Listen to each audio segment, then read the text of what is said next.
Добрый день, уважаемые зрители моего канала и подписчики из города Ижевска. Сегодня 24 августа. Продолжаем наблюдать за ситуацией с горячей водой по улице Восточной 34, 38, 40. Вот уже 2 недели начались эксперименты по отрыванию ямы и зарыванию ямы и осмотру ямы, которая находится по улице Восточная 40. Работники приезжают посмотреть, поглядеть на яму, но тут же уезжают. Однако уже вторую неделю нету у жителей горячей воды. Чиновникам абсолютно наплевать на жителей. Спасение утопающих – дело рук самих утопающих. Когда появится горячая вода, никому не известно. На выходные дни обычно ее отключают.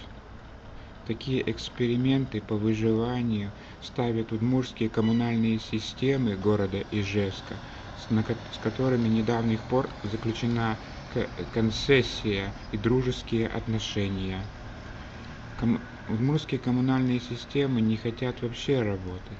При обращении жителей в удмуртские коммунальные системы они сетуют на управляющую компанию. Управляющая компания городская, ключевой поселок 37. Городская управляющая компания сетует на УКС. Городская администрация абсолютно наплевать. Единая аварийная служба работает как попугаи, предоставляют список номеров телефонов, и тоже им наплевать, и это не интересно. Но жителей домов 34, 38, 40 по улице Восточной интересует, когда все-таки будет бесперебойное водоснабжение горячей водой. Когда, например, городские чиновники начнут работать, а перестанут передавать друг другу письма. Также, когда чиновники начнут исполнять свои прямые обязанности, а не читать пламенные речи, от которых простым жителям города Ижевска пользы нет. Буду информировать вас каждый день о ситуации с горячей водой по улице 34, 38, 40, улица Восточная.